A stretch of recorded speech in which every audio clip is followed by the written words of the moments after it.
Hey everybody, welcome back. Today we're going to talk about the end of the Roman Republic. So if you want to follow along, this is Rome 3 slideshow.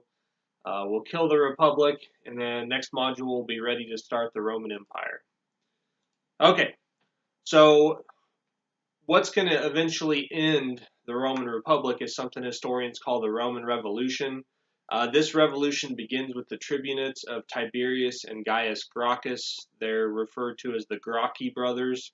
This is around 133, 120 BC. The Roman Revolution is not planned. It's something that spawns over generations, but the outcome does lead to the death of the Republic. Now, things start with Tiberius Gracchus. The tribunate of Tiberius was the start of the Roman Revolution. Tiberius proposed a land reform law that would create more small farmers. He planned to revive this old law that would cap the amount of land any one citizen could own. Over time, the aristocrats had acquired most of the land in Italy. Tiberius says, we're going to cap the amount of land you can own. Anything in excess of that, you have to give back to the Roman state, and then we will distribute it among the people. So the aristocrats, the patricians, don't like this plan. His land reform law causes conflict. And here's why. Tiberius basically went around or against Roman tradition. He proposed the law not to the Senate, but to the tribal council of the plebs. And the best example I can think of this in American history, if you're kind of familiar, is think about FDR, our 32nd president. He was president from 1933 to 1945. He ran and was elected 4 times. Now, that wasn't illegal. It wasn't against the Constitution back then, but that was definitely against American tradition because George Washington, our first president, had said you should only be president twice. And everybody, presidents 1 through 31 had followed that. FDR thought he was pretty important, so he needed to be president more than 2 times. That's the best I can describe it as. Now, this land reform bill, it gets vetoed by one of the other tribunes. That should have been the end of it. But Tiberius has that other tribune deposed. So basically, Tiberius is kind of undermining the principle of collegiality, sharing power with another magistrate. The land reform law ends up passing. The Senate refuses to fund the new law. Tiberius responds by diverting taxes away from this new province in Asia to fund his land reform. Tiberius is basically taking over what had been the Senate's traditional prerogative, taxing the provinces. And he places this power in the hands of the popular assembly. Tiberius announces his plan to stand for the tribunate again in 132 BC. This violates the Roman principle of limited tenure in office. The Senate's really worried. You got this kind of demagogue guy, Tiberius. Maybe we need to do something about it. So the Senate, basically some of their henchmen beat Tiberius and some of his followers to death, about 300. So Tiberius upends Roman tradition by going around the Senate.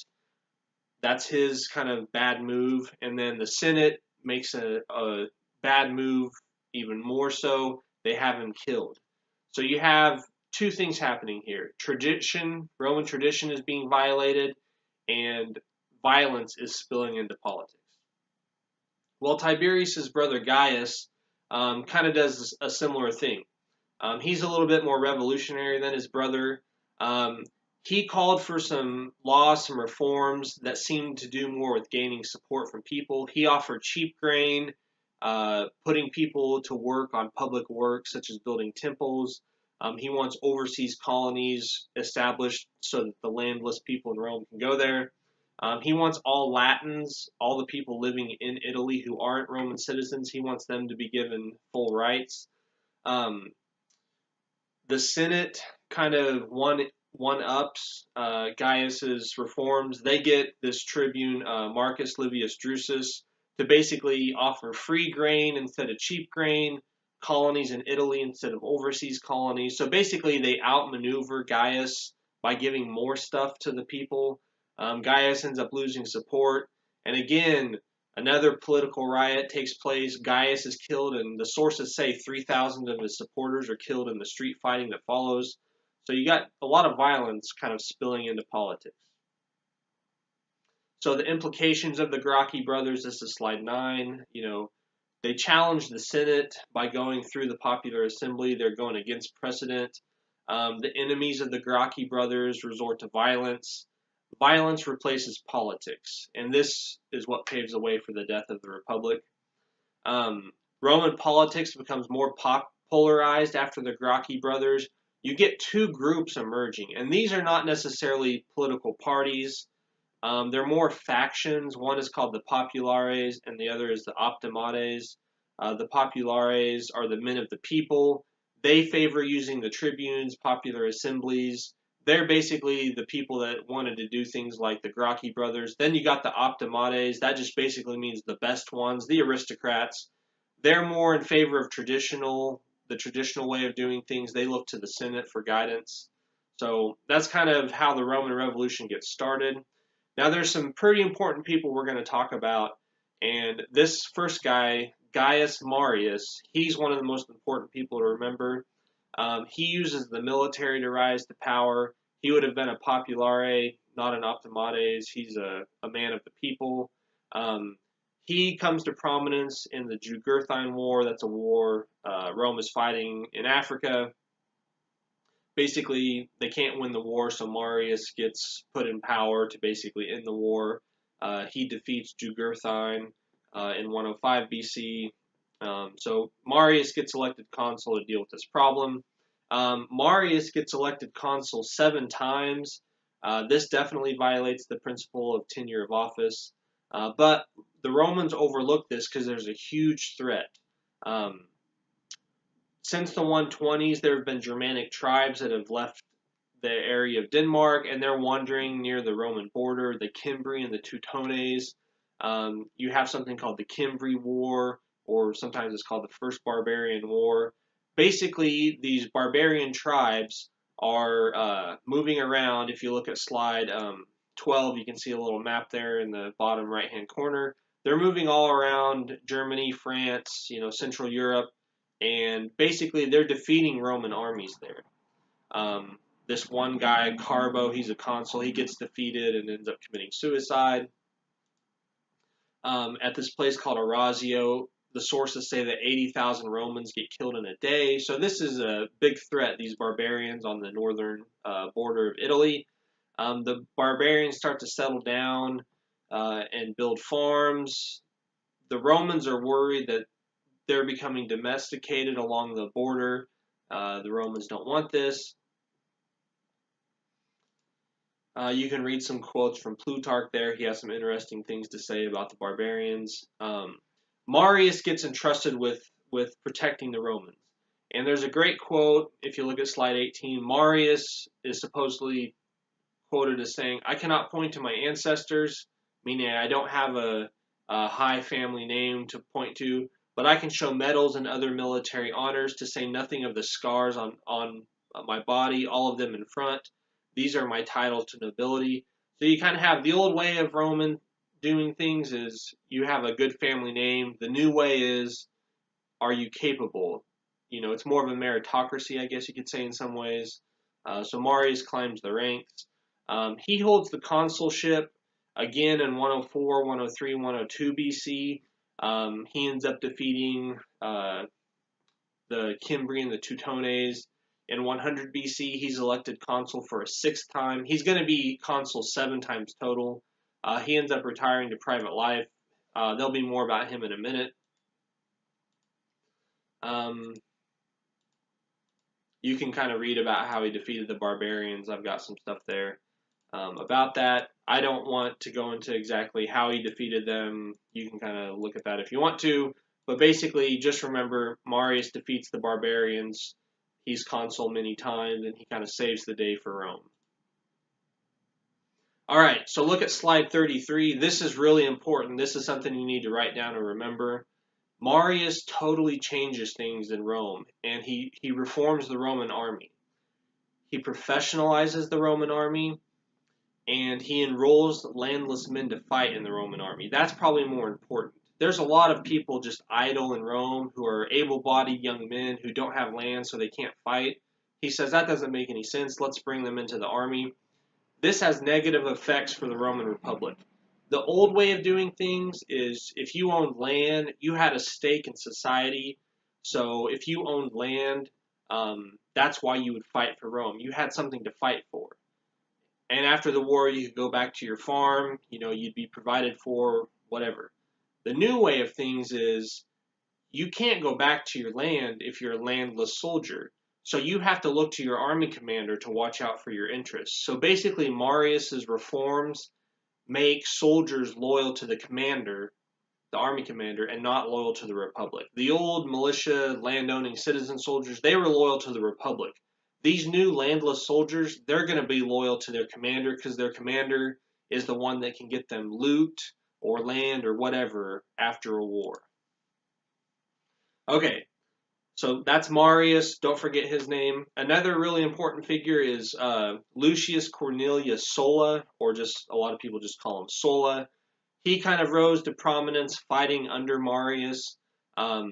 He gains the most prominence during something called the Social War.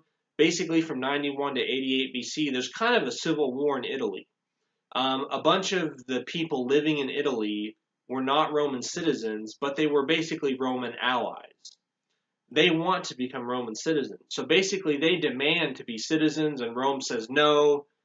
Being a Roman citizen is a very exclusive club. We don't want all of you in here. So basically, the Italians go to war with the Romans so that they can be part of their country. What ends up happening is Sulla rises to prominence during this war. Rome eventually offers citizenship to all those who lay down their arms. A lot of Italians do end up laying down their arms, but not all of them. Marius comes out of retirement during this war. He gets command of Roman armies in the north. Sulla gets command of Roman armies in the south. So for a while, Marius and Sulla work together. Rome wins the social war, but there's a lot more war on the horizon. There's these wars called the Mithridatic Wars. Basically, this ruler in the east, Pontus, it's this area by the Black Sea. Mithridates, he knows that Rome's going to war against the Italians. So while Rome's having this little civil war, Mithridates decides to rebel against Roman rule in the east. There's something called the Asiatic Vespers. Mithridates orders maybe 80,000 Romans and Italians killed in the east, possibly in a single day. Sulla is given command by the Senate to go deal with this problem. Marius is granted command by the tribune.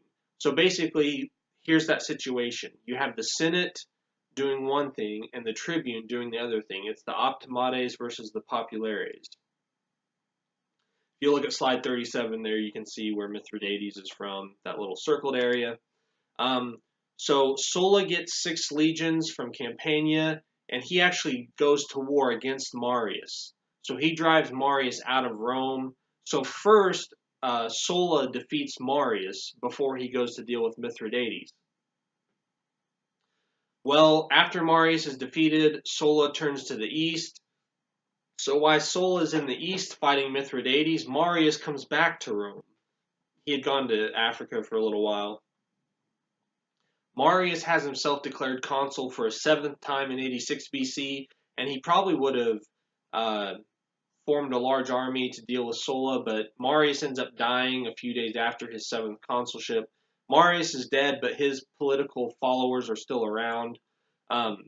So Sulla returns from the Mithridatic Wars in 83 BC, and he goes to war again against Sulla's followers. So you have a lot of Roman kind of civil war, civil unrest. Sulla defeats Marius's men, his army. Sulla reigns kind of in this terrific, not in a good way, like terror. He reigns with terror. He does something that are called prescriptions. He would write down the names of his political enemies and post them in the forum. And if you go out and see that, hey, Julius is listed on Sulla's prescriptions, you can go kill Julius, and you'll get some of Julius's property. Most of it will go to Sulla, but Sulla will kind of reward you. So thousands and thousands of people who are Sulla's enemies end up getting killed. So there's a reign of terror under Sulla. Sulla makes himself dictator. Now remember, dictators were usually dictators for 6 months and only to deal with a certain problem. Sulla becomes dictator for 3 years, from 82 to 79 BC. He uses his time in power to undo some of the gains made by followers of the Gracchi brothers. He wants to turn back the Roman Revolution to before the Gracchi brothers existed. He weakens the power of the tribunes. Ex-tribunes can't hold office anymore. Tribunes can't propose legislations. Plebiscites, that was a vote by the tribunes or the tribes. They're subject to the Senate's veto. So basically, Sulla elevates the Senate and he lowers the power of the tribunes and the tribal assembly. Now, Sulla does something kind of interesting. After he rolls back the clock on the revolution, he retires to private life and he dies peacefully in 78 BC. So a lot of people didn't like Sulla because of the reign of terror, the prescriptions, but Sulla does what he thinks is best, and then he just retires. So basically, the rise of Tiberius Gracchus down to the dictatorship of Sulla, it shows that Rome can't provide a peaceful, stable government in Rome. Marius and Sulla have both used the army to wage war in Italy. So after Sulla's death, the cat's kind of out of the bag. A lot of people in Rome, a lot of aristocrats, a lot of people with a lot of ambition, they realize, hey, if I could get an army underneath me, I could basically do whatever I wanted. So that's what ends up happening. And if you look at slide 42, there's 3 guys that basically form an alliance and end up kind of killing the Republic. Pompey, Crassus, and Julius Caesar. Okay, so we're kind of going to talk about those 3 guys now. So after Sulla's death, there's a lot more chaos. This guy named Marcus Aemilius Lepidus, he attempts to undo the reforms of Sulla. He marches on Rome with an army in 77 BC. The Senate declares martial law, raises a force. The Battle of the Milvian Bridge takes place. Lepidus is defeated. Real short after Sulla's death, you have another kind of civil war, or at least a civil battle. But you have this guy, Gaius Pompeius Magnus. We'll just call him Pompey from here on out. Pompey rises to prominence under Sulla. He had fought Marius in Africa, not with him, against him when Sulla was battling Marius. Pompey was the only person Sulla would sit up out of his chair when he entered the room. He had such respect for Pompey. So Pompey kind of comes to prominence militarily speaking. He goes to Spain to fight Quintus Sertorius. Sertorius had kind of set up basically a separate Roman state. They had their own senate, they had their own coins while this chaos is going on. So Pompey, that's one important guy. Another guy, Marcus Licinius Crassus, he basically doesn't gain as much prominence militarily. He's just a really wealthy guy. He does do some military stuff we'll talk about. But he uses his wealth to advance himself politically. He comes to prominence during the Spartacus Revolt. There is this slave uprising in Italy from 73 to 71. Rome had always relied on slaves to kind of do a lot of work. Some historians think that there may have been Italy's population might have been a third slave. So however many people are in Italy, a third of them may have been slaves. And you basically became a slave through being captured in war, if you were a criminal, if you got into debt. Those are all ways you could be slaves. Slaves sometimes fight in gladiator games, but there's this special slave, Spartacus, and he starts this revolt that's named after him. He may have been a Roman soldier. While he's revolting, he doesn't just go pillaging in Italy. He actually fights like an army commander. That's why some historians think he might have been a Roman military commander. Maybe he got charged with treason or, abandoning his post and they put him into slavery as a punishment. We don't know. But him and this fellow slave Crixus revolt together. Excuse me. If you want to watch a whole documentary on this, just click on that link on slide 45. It's a great show. Talks a lot about it. I'm not going to spend a lot of time on it, but there may have been about 70,000 slaves that eventually fought with Spartacus. They march all up and down Italy, fighting. They defeat Roman armies. The Senate raises Roman army after Roman army after Roman army. Spartacus keeps defeating them. Eventually, Spartacus and Crixus have a falling out, and they go their separate ways. Crixus ends up getting killed. Spartacus almost escaped across the Alps into barbarian territory, but then he decides, maybe because Crixus was killed, to kind of come back to Italy and start fighting. Crassus is sent by the Senate to deal with him. Crassus's army gets defeated again. Every Roman army that goes after Spartacus gets defeated. So Crassus deploys this thing called decimation. Basically, he has his Roman soldiers line up, and every 10th person gets executed, and they have to get beat to death by their fellow soldiers. It's basically a thing that the Roman armies would do from time to time to make you more scared of failing than you were of the enemy. That was a way they thought they could kind of make the Roman army successful. So that's what they did. Spartacus had a plan to escape Italy. He was going to hire some pirates to take him out of Italy and escape the peninsula, but the pirates betray him. Crassus catches up with Spartacus at the southern tip of Italy. He builds a wall across Italy to keep Spartacus trapped and just starve him out, because Spartacus has the Mediterranean Sea behind him. But miraculously, Spartacus escapes, is still marching around. So the Senate decides to send Pompey after Spartacus, and it's kind of a race. Who can kill Spartacus first? If you look at slide 49, there's a map. You can see all the places that Spartacus marched. So this is a pretty intensive slave revolt. In 71 BC, you kind of have the last battle. Crassus and his army fight Spartacus. Supposedly, Spartacus killed his horse right before the battle, and he said, if we're victorious against the Romans, I'll have so many horses to choose from on the battlefield, I'll be fine. But if we lose, I don't need a horse because we're all going to die. As best we can tell, Spartacus is killed in battle. Crassus kills all of Spartacus's men except about 6,000. He crucifies these 6,000 men on the road to Rome. So about every 30 to 50 feet, for over 100 miles, they crucify these slaves who had revolted. Now Pompey does catch up with some stragglers, and he technically kills the last bit of this revolt. So Pompey claims credit for officially ending Spartacus's revolt, even though Crassus did the most work. Okay, so Crassus and Pompey kind of are rivals, but they both become consuls in 70 BC. They both brought their armies to Rome, and they demand to be consul, so they are. They stage this public reconciliation. They undo a lot of Sulla's reforms. They purge the Senate of pro-Sullan senators. So they basically roll back Sulla's revolution in a way. Excuse me. Okay. Now, while that revolt was going on, we also have something called the Third Mithridatic War going on. And you don't have to remember all the Mithridatic Wars. I'm just kind of using them as a reference point.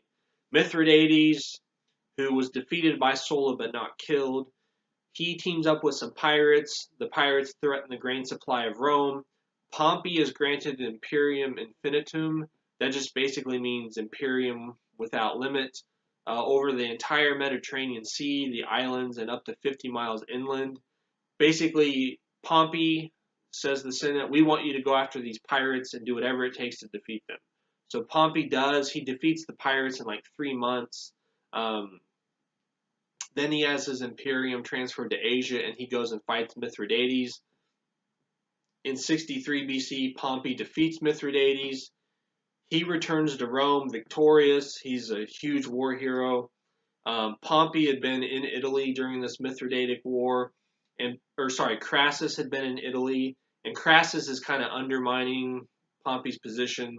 Um, Crassus looks to this young guy, Gaius Julius Caesar, to basically help him out in his political career. There was something in 63 BC. I'm not gonna test you on it. It was called the Catiline conspiracy. There's just another example of politics not working. This senator Catiline had attempted to overthrow the Senate.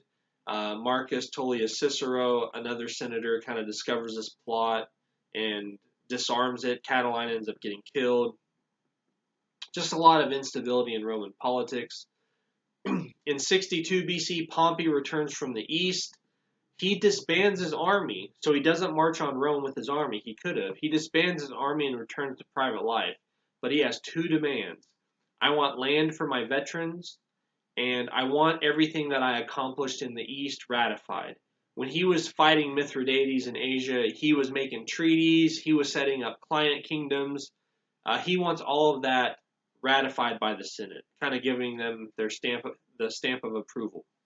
The Senate basically doesn't do this, and Pompey is basically forced to join an alliance with Crassus and Caesar.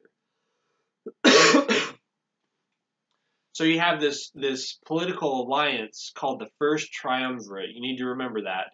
That's an alliance, a political alliance between Crassus, Pompey, and Caesar. This Roman aristocrat Marcus Varro called it the beast with three heads. Basically, they're all three looking out for their own interests and kind of using each other to kind of climb the political ladder, I guess you could say. Julius Caesar gets sent to Gaul and basically wages a war in Gaul, while Pompey and Crassus are back in Rome. So if you look at slide 58, you can see a little map there in the left-hand corner. Julius Caesar's all over Gaul. He crosses the Rhine. He goes into Britain. And basically, he's conducting this war, who many of the aristocrats back in Rome think is illegal. But while he's defeating these barbarians, he's writing about his victories and he's sending home reports to Rome. So a lot of the average people in Rome are hearing about his victories and they're thinking, whoa, this guy's amazing. Like, he's defeating all these barbarians. He's crossing the Rhine River into Germany. He's going into Britain. Like, crazy stuff going on. Basically, Caesar's building a name for himself. Well, what ends up happening is there's a lot more political maneuvering by the triumvirate. They have this meeting at Lucca in 56 BC. They basically reestablish their position. But the triumvirate starts to fall apart. And this is when civil war is going to pop up again. So if you look at slide 62, the events from 59 to 49 BC, 54 to 49 BC, that's kind of the end of the triumvirate. Julius Caesar's daughter, Julia, she had been married to Pompey, kind of a political alliance. She dies in childbirth. So the bonds between Pompey and Julius Caesar are broken. Crassus had gone to war against the Parthian Empire in the east. Crassus is killed in battle, so one of the triumvirate is killed. In 52 BC, there's a lot of street fighting. There's political violence and murder. Pompey is in Italy. Julius Caesar's in Gaul. So the Senate looks to Pompey to restore order. He does. And basically you have kind of the Senate, the Optimates, start to look to Pompey as their savior against kind of the upstart Julius Caesar. Basically what happened was the Senate told Julius Caesar, you have to come back to Rome without your army, and we're going to deal with you then. So Julius Caesar, if he comes home in 49 BC, he's probably going to be killed. He'll definitely be destroyed politically, but if he comes back without his army, he'll be killed probably. That's what goes on. You know, we've had a lot of Roman civil war. So what Caesar does is he comes home and he crosses the Rubicon River.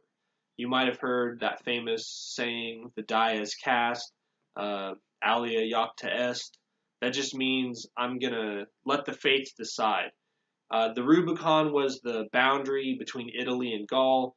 If he brings his army into Italy, basically he is declaring war upon the Senate. So that's what he does. He brings his army in. And you have the Roman Civil War from 49 to 45 BC. So if you look at slide 64, basically this is a Roman world war. Caesar fights in Italy. He fights in Spain. He fights in Asia. He fights in Egypt. He fights in Africa. So Caesar goes all over the Mediterranean world during these 5 years fighting to kind of gain control. Pompey and Caesar are now enemies. Pompey leaves Italy and flees to Greece. He flees to the east. He's going to raise an army there. Caesar follows him. They have a battle, the Battle of Pharsalus in 48 BC. Pompey's forces are defeated. Julius Caesar said the enemy would have won if they had been led by a winner, so apparently Pompey's a loser. And he also says it was they who wanted it, so, you forced my hand, Pompey, you and the senators. I didn't want the civil war, but you brought it on me. Pompey actually flees after the Battle of Pharsalus, and he's killed, he's murdered. Some people cut off his head, send it to Julius Caesar, and this makes Julius Caesar kind of sad, if we believe what Julius Caesar said. Caesar goes to Egypt. He has an affair with Cleopatra. They produce a child, Caesarion. Caesar fights Pompey's followers in Asia, Africa, Spain. I believe it was Africa he's fighting when he says, I came, I saw, I conquered. Waney, weedy, weaky. But by 44 BC, Caesar's the unchallenged ruler of Rome. So Caesar rules Rome. Caesar basically makes himself dictator and he consolidates his power. At first, he only does this for a short time, then he does it for 10 years, and then he becomes dictator for life. He greets senators sitting on a throne like a despot. He won't get up to greet the senators. He doesn't show respect to the Senate. The Senate is the most important political institution of the Republic. And now it seems like they're kind of a sideshow, and Julius Caesar is making himself to be the most important center of attention in the Republic. He allows the Senate to vote him honors. He kicks out senators and puts people who are his followers in the Senate. There's a crown offering incident where he basically gets some senators to offer him a crown to make him king, and he kind of refuses it just to show that, well, I don't want to be king. But it's all a game. Basically, it looks like the Republic is dead, so some senators, they get nicknamed the Liberators. They come up with a plan to kill Caesar and restore the Republic. There's about 80 of them, and on the Ides of March, March 15th, 44 BC, Julius Caesar is stabbed to death by a bunch of these senators, and he's killed at the foot of the statue of Pompey, which is kind of ironic because his battles led to the death of Pompey. Okay, so Julius Caesar gets assassinated. The Liberators hope that this will magically restore the Republic, but, the last 100 years, 133 to 44 BC, you've had Roman Civil War, Roman infighting. You're not magically going to fix all that just by killing one man. So the Liberators, beyond killing Caesar, don't really accomplish much. Mark Antony is Caesar's right-hand man. He seizes power after Julius Caesar's death. He gains control of Caesar's papers and his will, his money. He decides not to punish the senators who killed Caesar, but he does honor Caesar. He ratifies his acts. He has a huge funeral for Caesar. The whole Roman city is so torn that Caesar died. Caesar was pretty popular. The Liberators flee because they're fearful. When they read Caesar's will, Caesar leaves his personal gardens as a public park. He leaves each Roman senator 300, or each Roman citizen 300 sesterces, which I think is like 20 to $50. So every Roman citizen gets some money. The most important thing, though, is Caesar adopts his grandnephew Octavius as his son. So Octavius is going to be the first emperor of Rome. He changes his name later to Augustus, but he's known as Octavius right now. He's 18 years old when Caesar's assassinated. He's not even in Italy. He's in Illyricum when Caesar is killed. When Caesar is assassinated, Octavius travels to Rome and claims his inheritance, and he wants to be a part of the game. He wants to be kind of a power broker in Rome, but Mark Antony snubs him. Mark Antony is this very experienced general. Octavian is this young kid, or Octavius. He gets called Octavius and Octavian, so same person. Basically, there's a conflict between Octavius, Mark Antony, the Liberators, and the Senate. So basically, there's tons of different factions fighting each other. The Senate decides Mark Antony is the real threat. Mark Antony is setting himself up to be a dictator like Julius Caesar. So the Senate sides with Octavius because they see Octavius as a young kid. We can handle him. Let's join forces against Antony. And Antony ends up fleeing Italy. He gets defeated at the Battle of Mutina. He ends up going into Gaul and raising another army there. And Octavius basically, for a while, thinks he's going to be the most powerful in Rome. But the Senate snubs Octavius. After Antony is defeated, the Senate basically says, we don't need you anymore, Octavius. So they push him to the side. So Octavius marches on Rome with an army.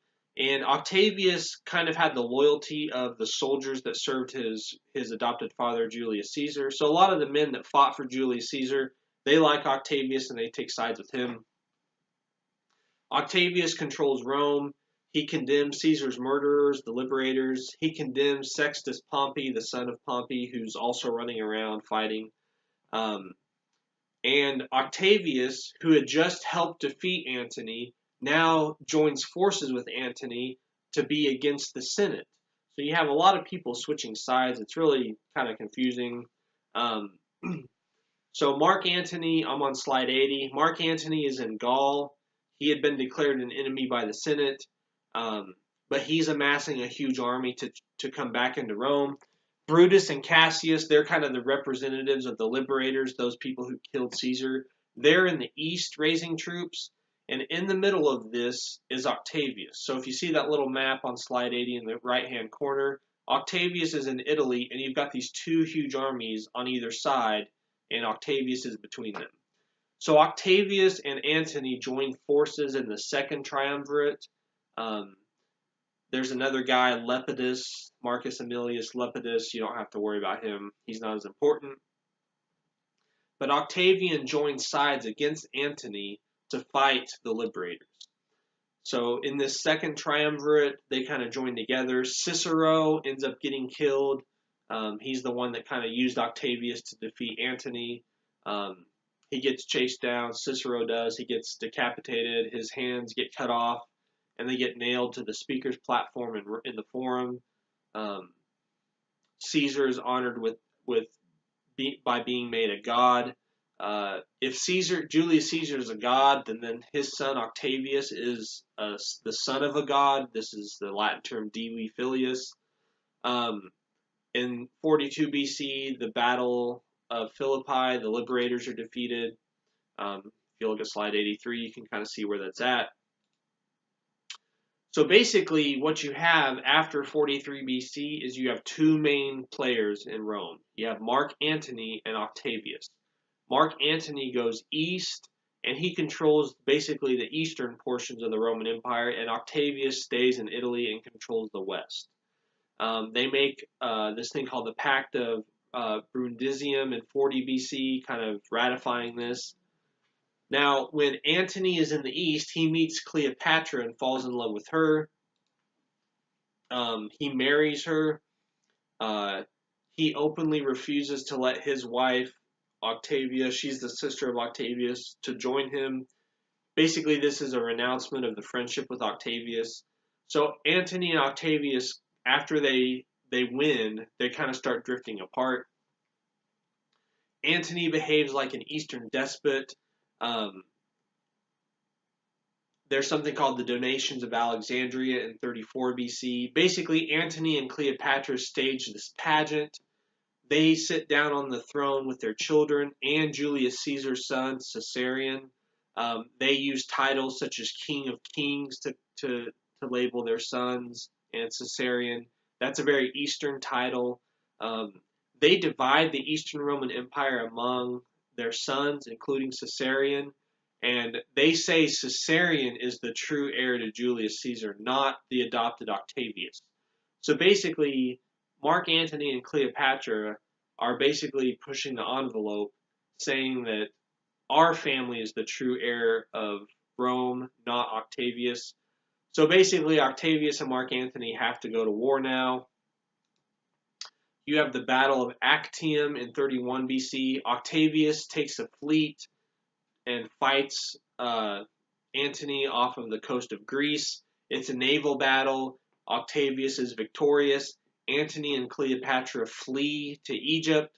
A lot of Antony's army goes over to Octavius' side.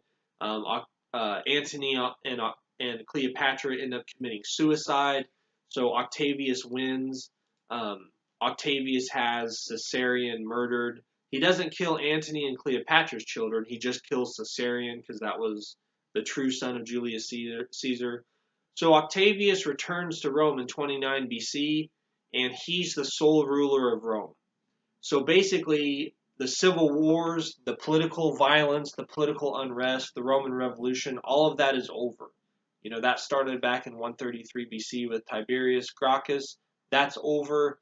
It's 31 BC, 29 BC. Octavius is the sole ruler. Okay, look at slide 94. What destroyed the Roman Republic? There's lots of explanations. You know, the growth of a professional army, the Senate loses control over politics, strong men rise to power, resorting to violence instead of politics to solve issues. Those are all explanations. It's probably a little bit of each of them. Look at slide 95. Over the next 40 years, Octavius basically changes Rome into an empire, meaning rule by emperors. So 31 BC, he defeated Antony. In 27 BC, you have the first constitutional settlement. Now, Augustus or Octavius doesn't make himself emperor like right away. It's a slow process. He basically makes himself supreme ruler in lots of different ways over the decades. But in 27 BC, that's basically when he becomes emperor. So that's the first constitutional settlement. If you look at slide 96, basically he announces his retirement, but he stages this political theater, and the senators say, please don't retire, Octavius. We'll have another civil war. So Octavius says, oh, okay, I'll stay along. He reluctantly accepts their demands, and I put that in quotes because he really kind of wants to stay in power. He accepts powers and honors from the Senate. He changes his name in 27 BC. He is renamed Imperator Caesar Augustus. Imperator just means general or commander. So he's commander of all the armies. Caesar is kind of a throwback to his adopted father. And then Augustus is kind of his new name. So from here on out, I'm just going to call him Augustus. He splits up the Roman Empire with the Senate. He gets all the provinces that have soldiers in them. The Senate gets all the provinces with no soldiers in them. So Augustus controls the military now. So he's basically a military dictator. In 23 BC, he does something called the Second Constitutional Settlement. He gets some more imperium or some more command. He gets control over all the provinces within the empire, not just the one with soldiers in them. He gets more power in Italy. After 23 BC, there's some other things he does. He gets the title Pontifex Maximus, which just means chief priest of Rome. The Roman army takes a loyalty oath to him, the emperor. In 2 BC, he gets this title from the Senate, Pater Patriae. Basically, that just means father of his country, so it's kind of just a title of honor. Basically, over time, Augustus gets his power from the Senate and the Roman people.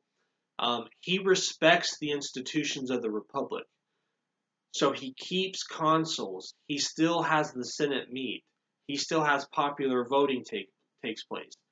Basically, Augustus kills the Republic, but he keeps all the names, all the ceremonies around from the Republic, so it doesn't feel like it's dead.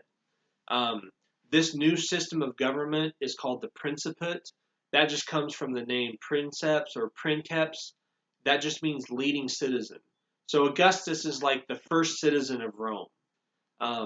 He works with the Senate. He works really hard to make people believe that the Republic is still in existence, even though he's the emperor and he controls the army. It's just like that. Here's a quote from a historian, Arthur Boak. Augustus's solution of the problem was to retain the old Roman constitution as far as was practicable, while securing for himself such powers as would enable him to uphold the constitution and prevent a renewal of the disorders of the preceding century. So the Republic feels like it's still alive, but it's dead. He has the army, he runs the show. The Senate only has as much power as he allows it. So that's the death of the Republic. Next module, we'll start the Roman Empire.